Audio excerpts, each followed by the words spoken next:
heart of where innovation, money, and power collide in Silicon Valley and beyond. This is Bloomberg Technology with Caroline Hyde and Ed Ludlow.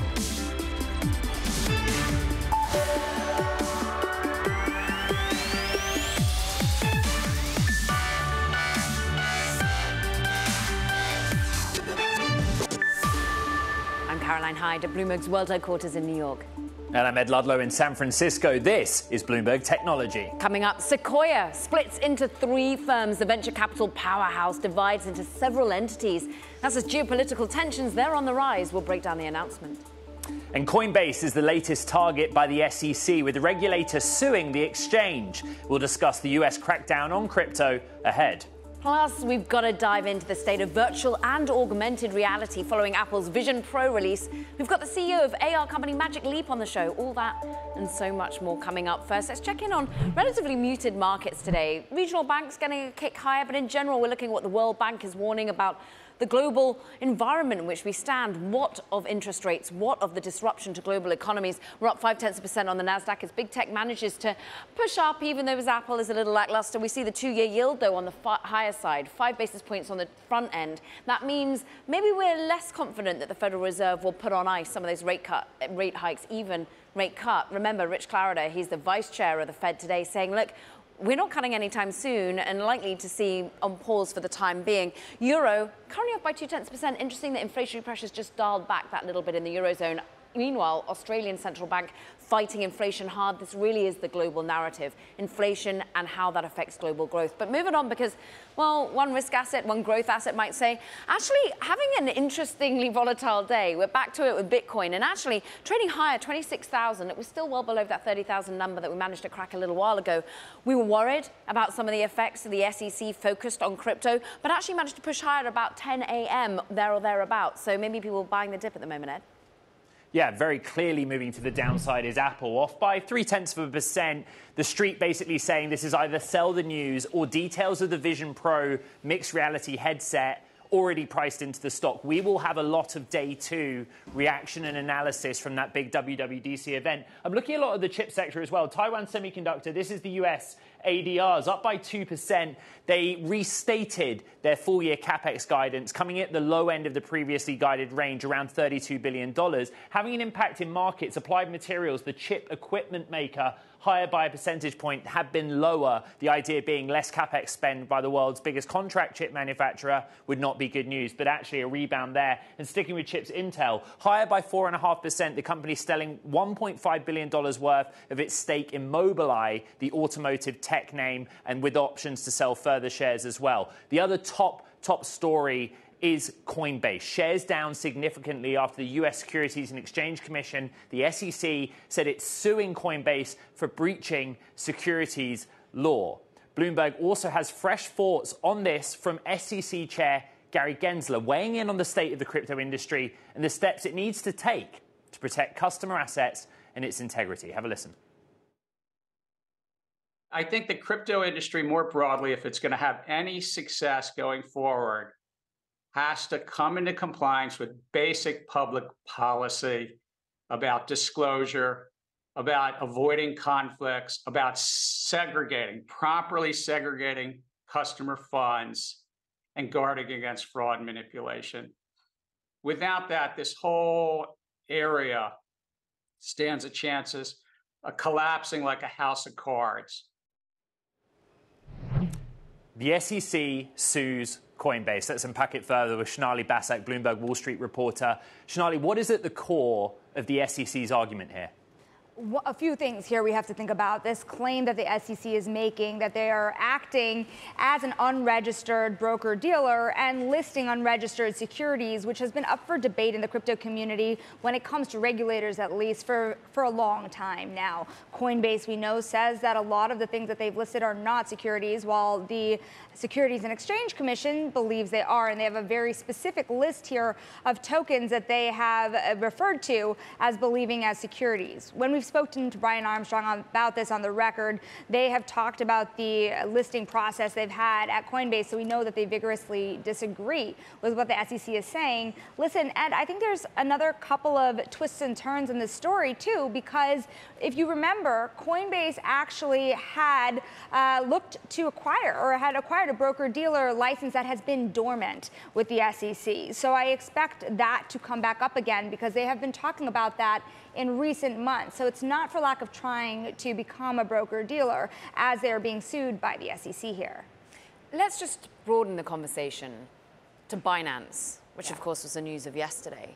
So the SEC is tackling all manners of exchanges at the moment. Yeah, and you have two different things happening on two different days. You have Binance, the largest exchange in the world, but some of the allegations being made against Binance are very different than the ones being made against Coinbase here. At Binance, they are looking at know your customer rules, corrupted trading volumes, reliance on related party transactions. Another thing to look at with Binance is the difference in where the suit was filed. That is a very subtle difference. However, in the legal community here too, if you look, the SEC had filed that suit in Washington versus New York State. Remember, there are ongoing investigations elsewhere when you look at the U.S. government and how it's trying to look at Binance's operations, particularly because Binance as a whole is not on U.S. ground.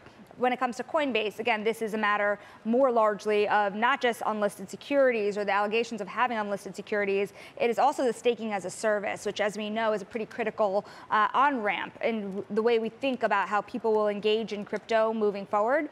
The other interesting thing is Coinbase is based in the United States, publicly listed. The SEC allowed that to happen. And so there are different tensions going on here, and the way that they are, in fact, litigated will also be different. My sources are saying over Coinbase, not surprisingly, that they intend to defend themselves very vigorously, as what you would expect from a suit here that is not settled as it stands today. All right, thanks to Bloomberg's Sonali Basak, Wall Street reporter out there in New York. Meanwhile, venture capital giant Sequoia Capital is splitting global operations into 3 separate firms as geopolitical tensions between the US and China continue to simmer. Let's get more details with Lizette Chapman covering all things venture capital for Bloomberg Technology. Let's start with Sequoia specifically. I kind of feel like the writing's been on the wall for this firm or 3 separate entities for some time. Yeah, I think that's right. This has been a rough, it just kind of going back here, Sequoia has had a very tough year. They've had a lot of challenges from challenges related to the change structure right before the public markets tanked, to their backing of Twitter, to their backing of FTX, the largest crypto implosion that you guys have been talking about on the show, on and off and on and off. And so they've had a lot of issues this past year, increased tensions from Washington, D.C. to really clamp down on what they're doing in China, what they have been doing there in terms of supporting investments there, both directly from their U.S. partners and through their limited partners, through who they convinced to invest in its Sequoia China operations 2 decades ago, have all come together to this moment. So it's been building for a while.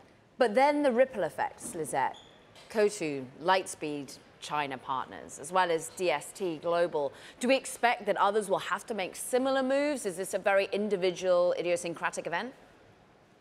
There has been mounting pressure, I'd say, for the past year or so. It's really intensified in the past few months on the part of Washington lawmakers to crack down on investors here in the U.S. that are backing Chinese startups that are focused on sensitive technologies, AI, quantum, autonomous drones, and other areas that could have a military application, and in fact do. In many cases, you look at DJI drone. Now, to your question, is this just the ripple effect? Is this the beginning of more to come?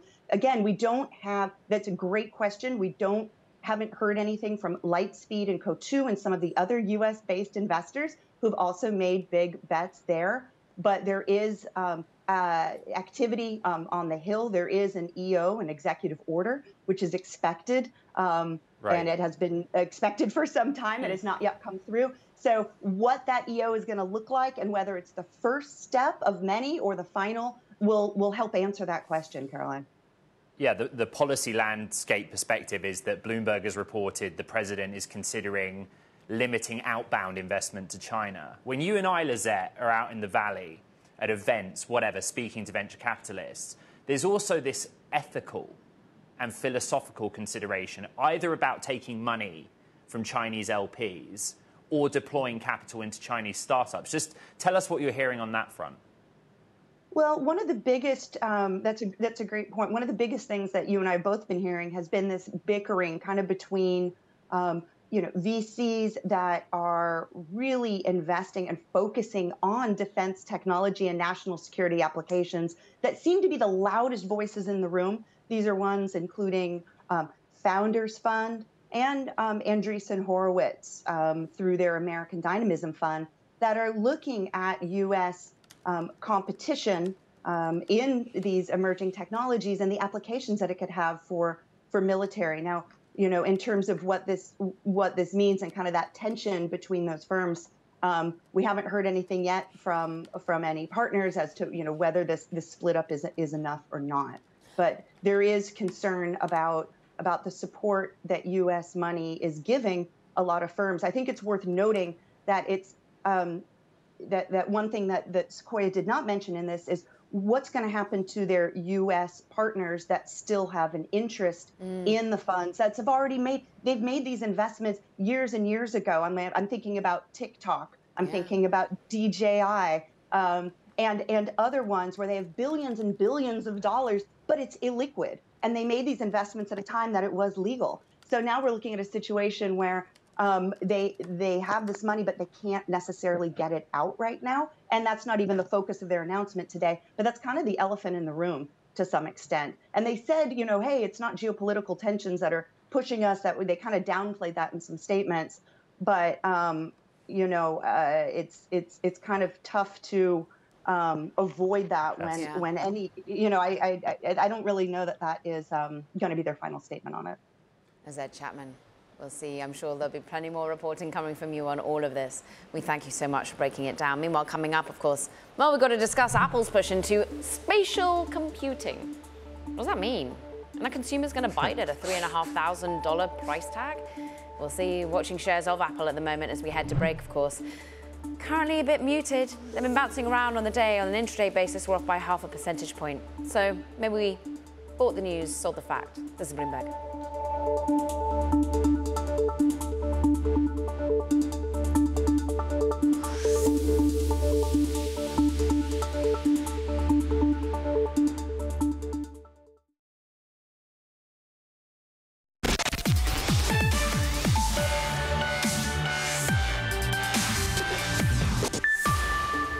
So in the same way that Mac introduced us to personal computing and iPhone introduced us to mobile computing, Apple Vision Pro will introduce us to spatial computing.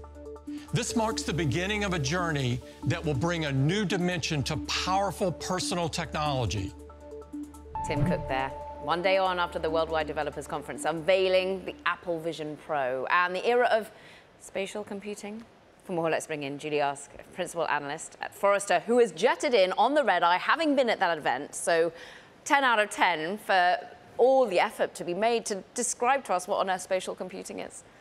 Thank you. Yeah, no, I had the opportunity to put on it's not a headset, it's a spatial computing device, and get a private demo. And I would tell you, it impresses. It's like nothing I've ever tried before. And I've tried on a lot of headsets. Yeah. From the setup is easy, the interface is very intuitive than for most devices, and then when you think about almost 180 degrees field of view, you can't imagine it. So at $3,500, do you feel that that's the right price tag? They're going for, a luxury item before they go for complete compute power in everyone's hands? Yeah, so I think that often that is the Apple strategy, and I think one of the other advantages of not calling it a headset is Apple Computer costs anywhere from about $800 or $900 up to $7,000. So this is a mid-range computing device, spatial computing device for Apple. It's not an expensive headset.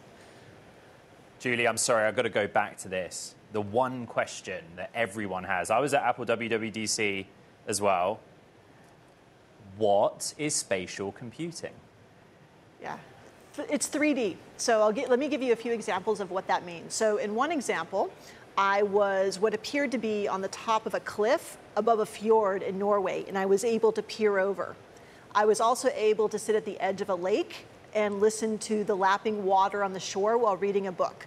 A butterfly came at one point and landed on my finger, and a dinosaur gobbled my hand. So those are a few examples. But the other exciting thing about this new device is that it can take photos and it can take videos. So I watched children having a birthday party. And to allow consumers to create those kind of videos on their own, we haven't seen something like this in a very long time.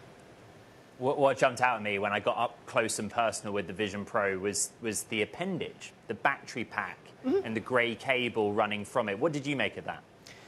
Well, so a couple things. So one, the concern with a device like this that we're not calling a headset is always the weight of the device. So everyone's looking for ways to take any kind of weight or size out of it. So as it is now, the device is about 1 pound, and so that's on the head. And then the battery pack is about the size maybe of an iPhone or an iPhone Pro, and it sits to the side. The battery life is 2 hours, I believe. And I've heard some folks knock that, but on the other hand, you're also unlikely to have this device on your head for more than 1 to 2 hours. And so I think they've engineered that just about right. That it's the battery pack's going to last longer than I'm likely to have this on my head for one session. Caro, being at Apple Park, paying close attention to the keynote, the presentation, there was a lot of emphasis on the idea that the Vision Pro can do lots of things that are accessible on the iPad and iOS. That all that great stuff, it's ready to go. And given the price point, I thought that was interesting. Yeah, I think it's a very smart strategy because if you look at the VR headset market today, it's primarily gaming, it's education, it is a little bit of fitness, and then Meta is hopeful for some social media. If you look at the strategy that Apple is taking with their device, it's tapping into media consumption, which is far, far easier for consumers to get up and get running and get going and have enjoyment from the device. And it also taps into the Apple One services that so many of their customers are already buying. If you think about it, typical Apple smartphone owner, more than 90% of them also own an Apple computer, more than half of them own a tablet, a third of them own an Apple Watch or one of the smart speakers. And so Apple, I don't know if you want to call them enthusiasts, people who own Apple products tend to own the many products within the ecosystem. Yeah. And so when they use something like the Apple One services, they get the benefit of using those devices, that service across all of the devices they own. So very easy, quick startup, and very easy, fast utility and value to the consumer is what this device will deliver. Julie Ask, jet setting from Forrester Research. We thank her so much. We'll have more on this later. Of course, we've got AI aficionado CEO, Magic Leap, Peggy Johnson, Ed. And also coming up, startup Instabase makes use of OpenAI large language models and nabs a $2 billion valuation in the process. More on that next with the CEO, Annette Budwaj. This is Bloomberg.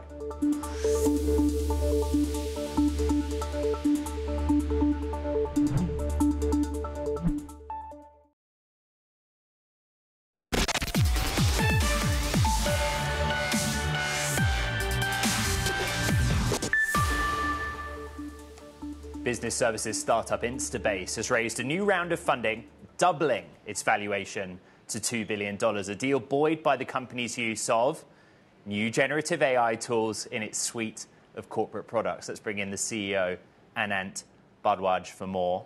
Welcome to the program. Great to be here. Basically, you're building on GPT-4. We use GPT 3.5 and GPT 3.5 and 4 both as part of our product moving forward, yes. What was the attractiveness of using that foundation model when you were thinking about your future use case and functionality? Yeah. So earlier we used smaller language models, and one of the requirements in that case is if you want to make it work for diverse set of problems, you have to fine-tune those models or basically retrain it on customer data. Like you have to take a few more samples. This one can work out of the box. So for example, I can just take the same model and apply it for legal discovery use case, or for loan processing, or for writing poetry. So you don't need to kind of retrain or fine-tune it for every single use case, which is a very, very, very valuable stuff for our customers because now they can use it from day zero.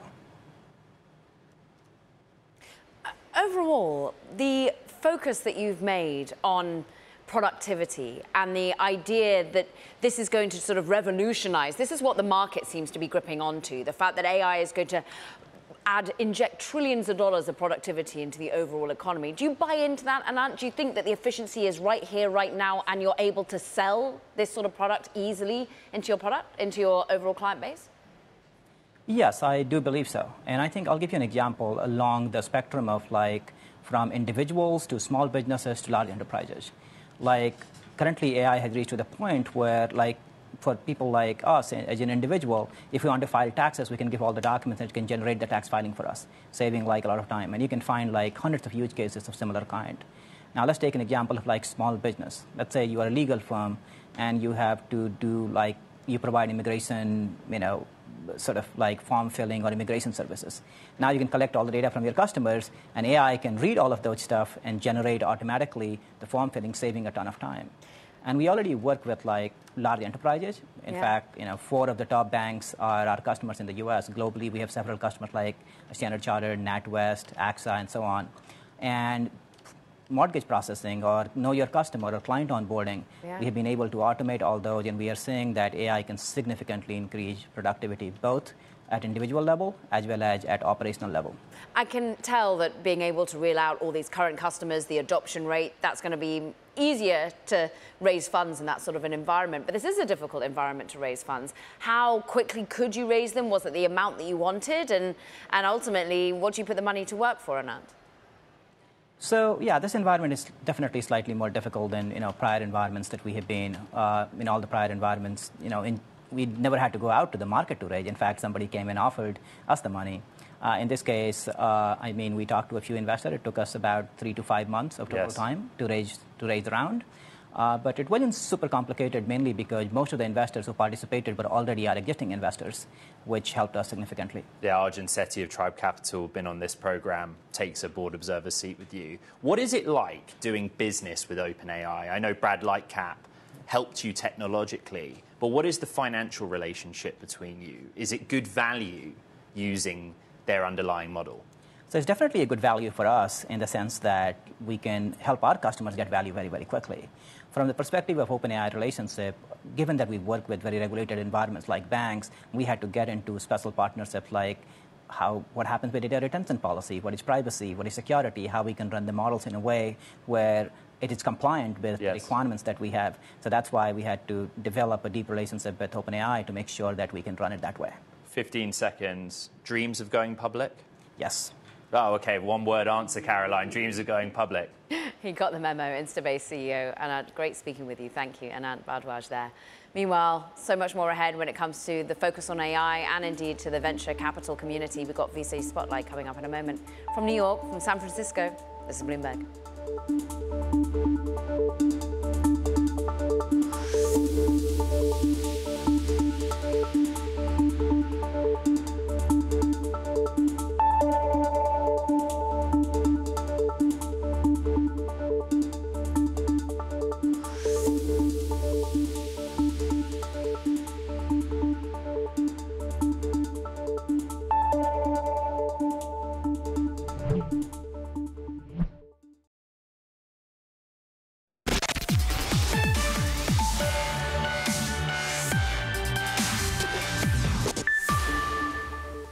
Welcome back to Bloomberg Technology. I'm Caroline Hyde in New York. And I'm Ed Ludlow out here in San Francisco. Caroline, let's get a quick check-in on the markets. And in truth, a real muted session. Not much going on. S&P 500 up 0.1%, basically flat on the NASDAQ 100. Some rotation into financials, some bottom feeding potentially going on. Not much of a clear catalyst as we've had in recent sessions. The yield on US 10-year, 3.7%. Up by a couple of basis points. Bitcoin kind of stabilizing. When those headlines came out about the SEC suing Coinbase, there was a knee-jerk reaction adding to the events of the last 24 hours and the SEC also looking at Binance. But we've kind of recovered a little bit, $26,000 per token or so. In terms of the individual mover, one to the downside, but given its size, its market cap, its weighting in major indices, we take a look at Apple. Kind of trading neither here nor there. A lot of the street saying that the announcements from WWDC, the specifics on the Vision Pro mixed reality headset, that's priced into the stock, or it's a sell the news event for a lot of the market, softer by about 0.5 percentage point. But of course, coming off fresh intraday record, which had come off anyway after the events of the keynote. Carrot.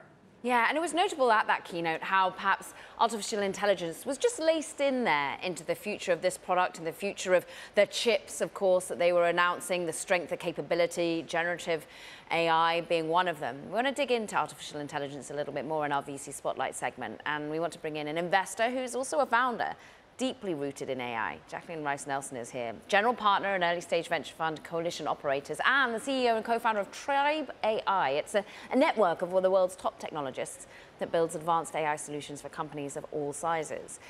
And that coalition must be rather busy right now. I mean, how much inbound are you getting? A lot, which is on both sides of the business, actually. So right now you are hearing about lots of innovation happening across the tech sector and with AI companies specifically, tons of early stage development. It's never been more attractive to start a company, and certainly an AI company.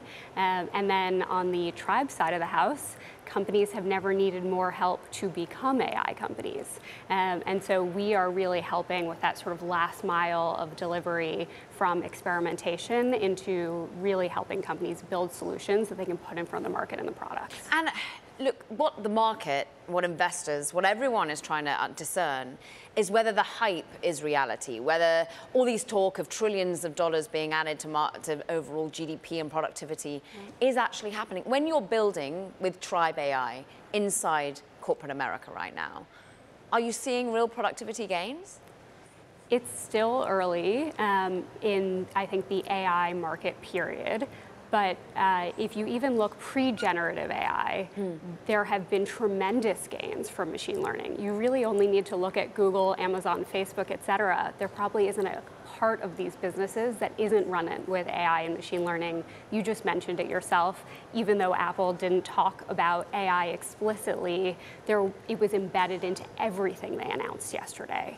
And this is really the nature of how all businesses will be built going forward. And it is just the beginning of truly experimenting for many of these much larger organizations, true incumbent enterprise players who are building with AI truly as experiments. The pace at which they are moving to adopt these technologies is frankly unlike anything I've ever seen before.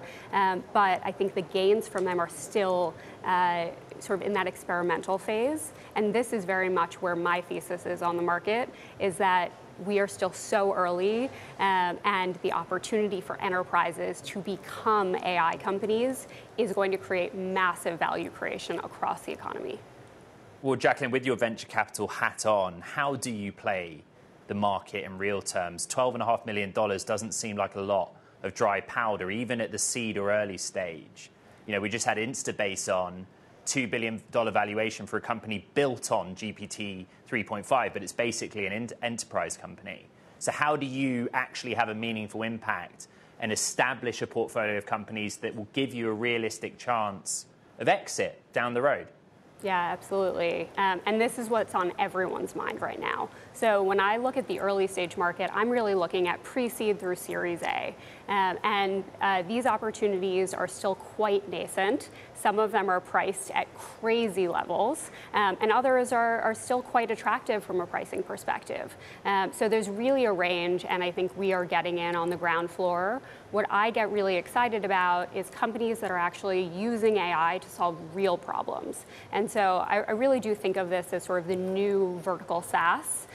So AI will be used to solve problems for particular types of verticals, businesses, buyers, and that is where I think we're going to see the most gains from a valuation and tech perspective long term, is when AI is not just used as a buzzword or as something to get the highest pricing or valuation they possibly can, but actually to solve a real need for customers and for target buyers that otherwise is being completely unserved. Jacqueline, is there a specific use case or area that you think generative AI or foundation models will unlock? Tell me, what is it that gets you excited that's maybe underappreciated in the market? Yeah, there's really so much that gets me excited. I think where all of the focus today is on just how fast things like ChatGPT have been adopted, but this has happened before. So if you look at consumer adoption of Netflix, Instagram, TikTok, consumers have actually moved through these platform shifts at really fast paces. Now, AI is moving faster for consumers, but what's most interesting to me is actually the pace at which businesses are moving. And that, frankly, is what is so different about this and feels like a true platform shift. And when I look at past platform shifts, so think data migration and cloud, even the SaaS wave, if these were waves, AI is the tsunami, and the tsunami, the large wave, is coming. And I think this is where I see the tremendous opportunity, both for Tribe, but from an investment perspective, is to help some of these larger companies, enterprises and B2B companies, actually adopt this technology into their business and leverage it for the full capabilities of their data. And that takes talent. What's so interesting about Tribe AI, member-only network? The people, the experts that you have on there, how are they sort of selling themselves? Are you seeing that, are they consulting? Are they being remunerated for this? Are they wanting to take full-time roles? Is the market just exploding for one type of talent in tech right now?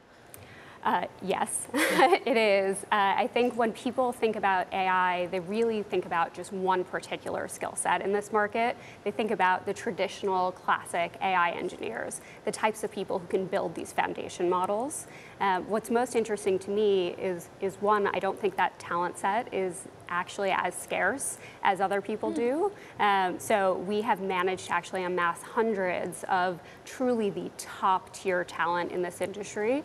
And they're like any top employees. Many companies listening and CEOs are going to feel they have similar conversations with their employees, but the things that impact them aren't any longer sort of kombucha or ping pong. It's actually really making an impact. And so looking for opportunities where they can really learn, where they can earn and be remunerated for their skills, but actually make a real impact and use their skills to advance the field of AI and really make a difference in companies is what we're really seeing talent cares about.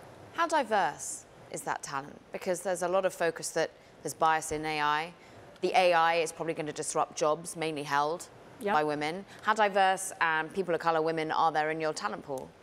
So in our talent pool, we take diversity very seriously, and this is, of course, I'm a woman founder who has built her career in part focused on diversity. It's something I deeply care about. And when you look at tech more broadly, diversity has been a challenge. When you look at AI and specialty engineering areas, it's even more challenging. Okay. And so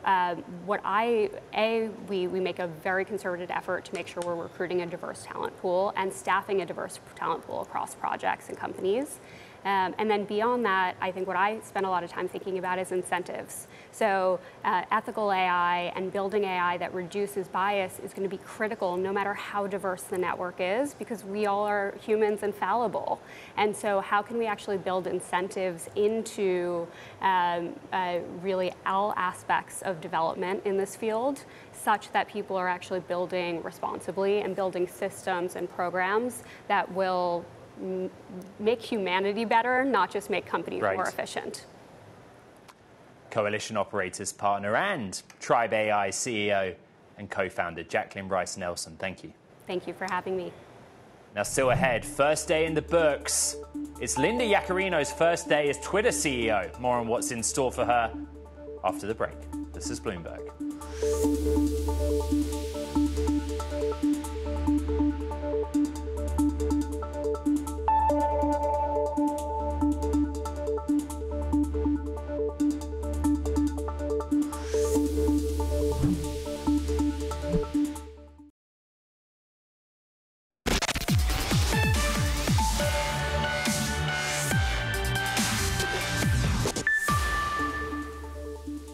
Time now for Talking Tech. The Japanese government is planning to triple domestically produced chips by 2030, with a focus on economic security measures and advanced technology like generative AI.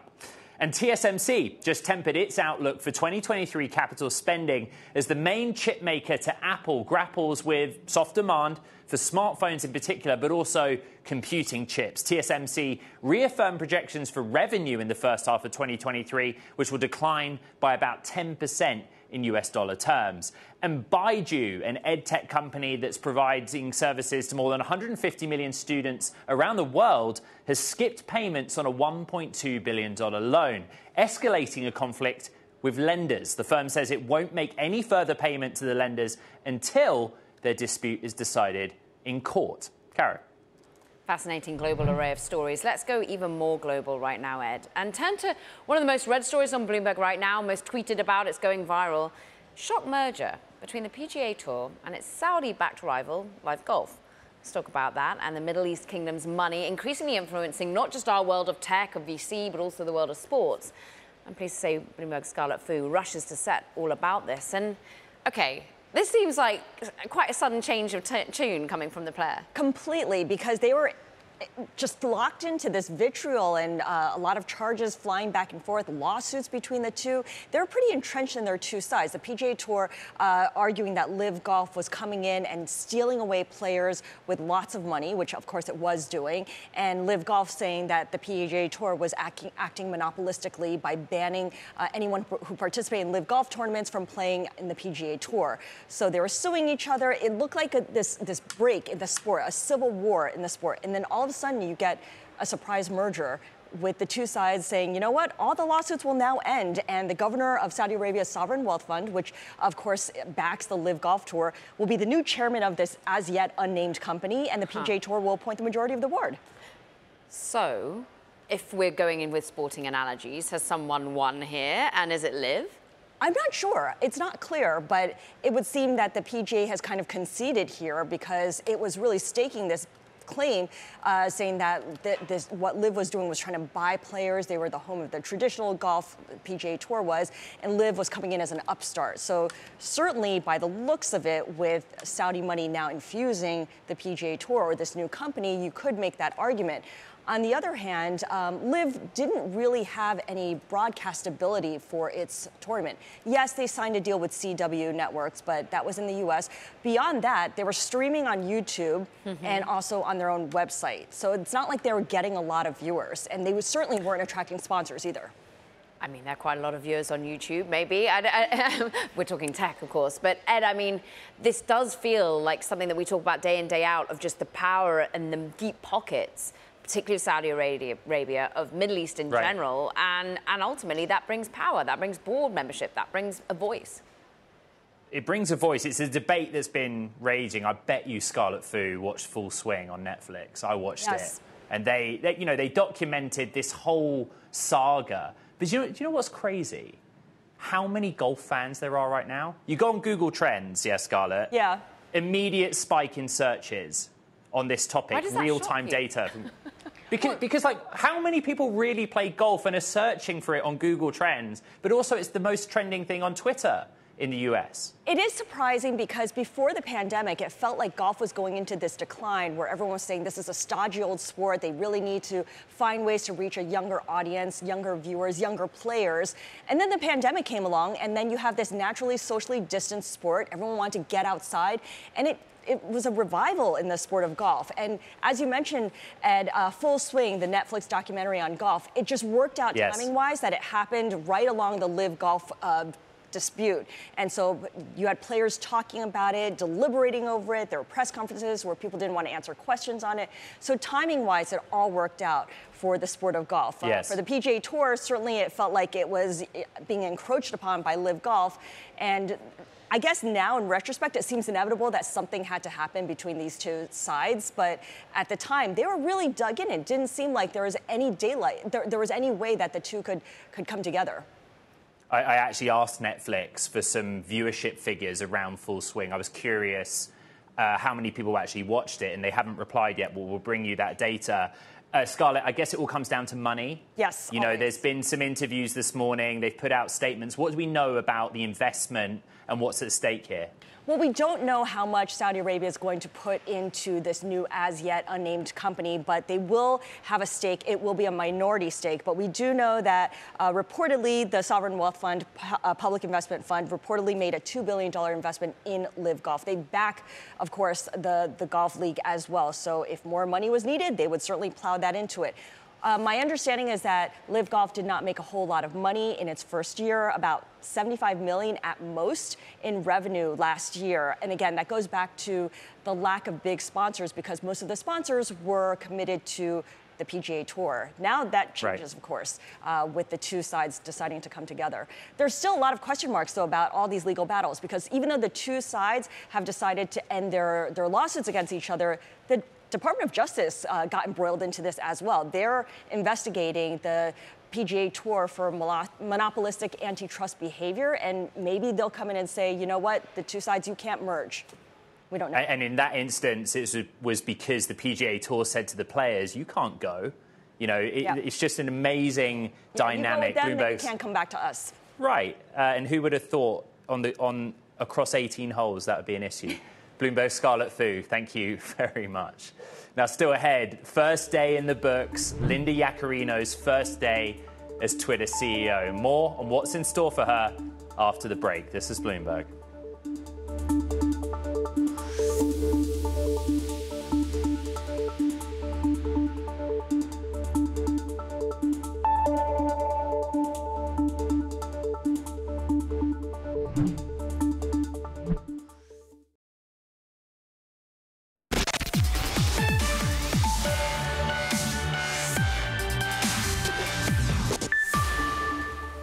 First day is already in the books for Linda Yaccarino. It's day 2 now for Twitter's new CEO, taking the helm after a pretty rocky tenure from Elon Musk, of course.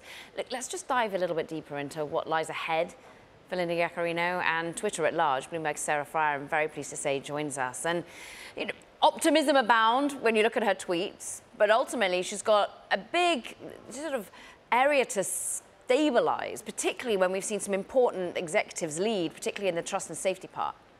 I mean, that's an understatement. She has a huge task ahead of her. She has all the advertisers to win back over. The New York Times reported on Monday that Twitter's ad revenue is down 59% from the year earlier based on internal documents. That is her job, is to restore that and grow it past what it was before, and then other business lines like maybe Twitter subscription business, it's Twitter Blue. And she has to do all that without these key executives who were in charge of keeping the site hospitable to advertisers by removing violent content, pornography, hate speech, things that brands wouldn't want to have their content next to, and frankly, users don't want to post their tweets next to either. So it's really going to be an uphill climb for Yaccarino. She seems quite enthusiastic in her public tweets, but of course she has to be. She's just getting started. You know what's interesting to me, Sarah, is her use of Twitter. So she's welcomed some new hires from NBC Universal via Twitter. She did that, I think, Sunday before even day one. You know this landscape. You know the executives that operate within social media. What do you make of her use? It's kind of almost Muskian in a way. Well, she has to. I mean, she has to use the product to show how it can. She has to set an example, for instance, with the others who were her peers. I mean, she's going to be selling Twitter ad space to the people that she sold NBC ad space to. And one of the things that she would say when she was at NBC Universal is, this is cleaner than social media. This is what you see is what you get. Like, these shows are appropriate for your brand. And now she's going to have to take a very different tact and say, social media is a place where anyone can talk. And yeah, it's going to be a little bit different, especially under Elon Musk, as he's rolled back those content rules, as he has fewer staff that can actually implement some brand safety measures on the site. She's going to have to sell that. And Camp Con is coming up, and all sorts of opportunities for advertisers to spend on Twitter. Yes. And we'll have to see if they restore their budgets. She has tweeted Bay Area views coming soon, so maybe she's moving out here towards FS. Our thanks to Bloomberg tech editor Sarah Fryer.